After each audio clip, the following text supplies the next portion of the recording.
Hey, what's going on, everybody? My name is Agent Psycho, and we're gonna get started on the third episode of the FS2000 family of reviews, chapter number 48 of the Exploring the Arsenal playlist, featuring me, Agent Psycho, aka Toho Sniper 98. And this time, we're gonna be taking a look at the NX rare variant of the FS2000 family, the F2000. And just to start off, the F2000 is a very quirky gun. It is although it does share a lot of characteristics that the FS2000 and the F2000 Tactical have. The F2000 is a little bit different. It's a little bit on its own, in fact. Like the next variant, the Declan's FS2000. By the way, at the time of this recording, or at the time of this audio recording, I still do not have anyone who is willing to give me their or is willing to share their Declan's FS2000 with me. But whatever, that is to be taken care of at a later date. But the F2000, it kind of sits by itself in the FS2000 family, and I'll get to why in just a second here. But going on with the actual statistics here, the damage has been increased even more from 39 from the F2000 Tactical. So from going directly from the FS2000 to the F2000, we can see a 2-point increase in damage, the same 2-point increase in portability, the same as it is on the FS2 or the F2000 Tacticals, and 2-point increase in accuracy from 84 to 86, whereas the FS2000 or the F2000 Tactical had only a 85 accuracy, and the recoil has been decreased from 68 to 66. So that's always a good thing.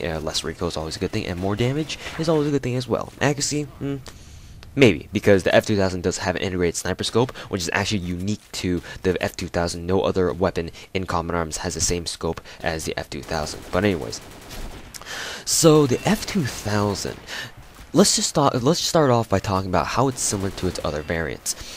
The F2000 is similar to its other variants in that the bullet pattern and in my opinion anyway, the bullet pattern, the recoil spread, and the fast center speeds are all very similar. And well, the center speeds is obviously identical because it's extremely fast. It pretty much snaps back into place, into its original position, like immediately when you stop firing. So and the bullet patterns and the recoil spread are also very similar, but because the F2000 has less recoil by 2 points, the recoil spread doesn't spread out as much, meaning that you can get more of your bullets, you can spray more bullets onto your target and effectively hit them.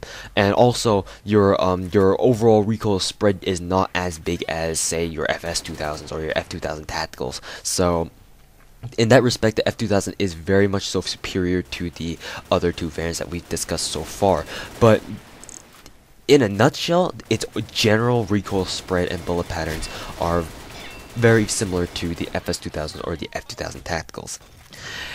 Now let's move on to how it's different from the other variants, mainly in terms of its Tapfire. The FS2000 and the F2000 Tactical both have pretty good Tapfire abilities. In my FS2000 review, I compared it to the M416s, albeit it wasn't as good, but you could still Tapfire it pretty well. However, for the F2000, for some reason, the Tapfire on this gun is screwed up for whatever reason. I don't really know. You can Tapfire with it, yeah, but it's not as fast or good as the FS2000 or the F2000 Tactical. It just doesn't work the same way. You need to Tapfire a lot more slowly, maybe like at half the speed. I don't know, but you just need to Tapfire a little bit less than you would be able to normally with your other variants here. Because I don't know, it may be because of the fact that it has a sniper scope, but I mean, the G36E has a really good Tapfire ability, and it's got a sniper scope, so it doesn't really make sense to me if Nexon nerfed the Tapfire ability on the F2000 because, oh, it's got a sniper scope. Well, that doesn't really make any sense. So, but anyways, the Tapfire ability on the F2000 is really, really screwed up. Well, I shouldn't say really screwed up. There are other guns that have a lot worse Tapfire abilities, but in any case, for the F2000, what I recommend for the F2000, or what's worked for me, is that if you must Tapfire at really, really long range, do so. But the thing is, the scope on the F2000 is not very accurate. In fact, if you guys have seen the scope on the F2000, your first reaction would be like, "What the fuck is this?" That was my reaction anyway, because the scope is like it's like two red perpendicular crosshairs, but at the very center you've got like a circle, like a ring, like an empty ring. So you don't even know where the middle of your crosshairs is. You have to guess at where it's at, and this makes it really good for middle range because you don't really need to aim for and like really concentrate on the middle of your crosshairs. You just need to point and shoot at the guy, because most likely at middle range your target's body will take up more than enough space on your actual reticle. But at really long range, this poses a problem, because if you want to pick off heads, or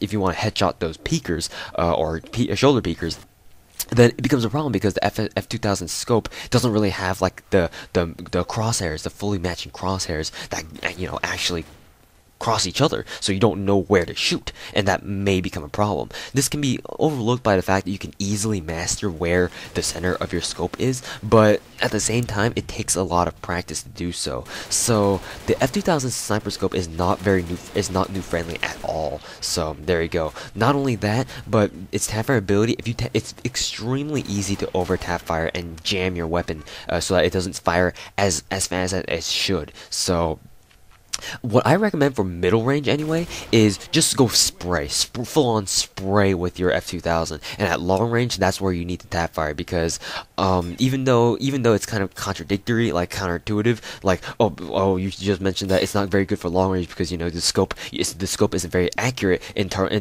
that you don't know where it's gonna go, like you don't know where the center of your scope is. Well, at long range it's better to be tap firing at long range, because at least I'm going off the presumption that you guys are a little bit safer at long range, and you guys actually have some cover to hide behind, and you can actually take your time in actually shooting at the people at long range. So at middle range, most likely you don't have that same luxury, so you can't really afford to tap fire. You just need to kill them right away.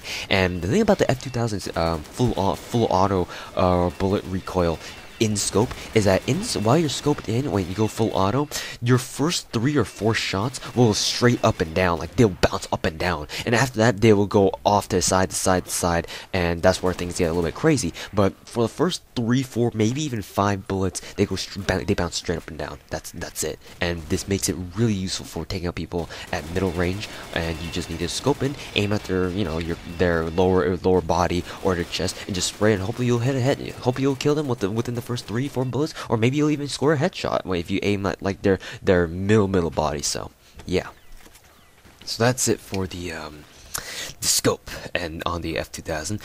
Any other changes? Let's see. It has the same skin as the FS2000 or the F2000 Tacticals, and obviously it's integrated sniper scope. It really looks like the one from Modern Warfare 2 if you attach like the red dot sight on the F2000 in Modern Warfare 2. It pretty much looks the same thing. So. And also, one last tidbit of information here. It does come with an extra magazine, so your total ammo capacity is a very healthy 30 rounds in a magazine and 120 rounds reserved. So you've got 4 or 5 clips total, so it'll last you a long time. So if you're one of those types of people who likes to last for a long time, that's what she said, then the F2000 is for you, because it's got lots of ammo and it'll keep you alive for a very long time. So anyways, that's it for the review on the F2000. It's extremely good assault rifle. Many people do love it, and I loved it too. It was a shame that I had to watch it expire, but in any case, hope you guys have enjoyed the review on the F2000, and yeah, I'll see you guys later. Hopefully I'll be able to have my hands on the Declan's F2000 Tactical sometime soon. So anyways guys, thanks for watching, and I'll see you guys later.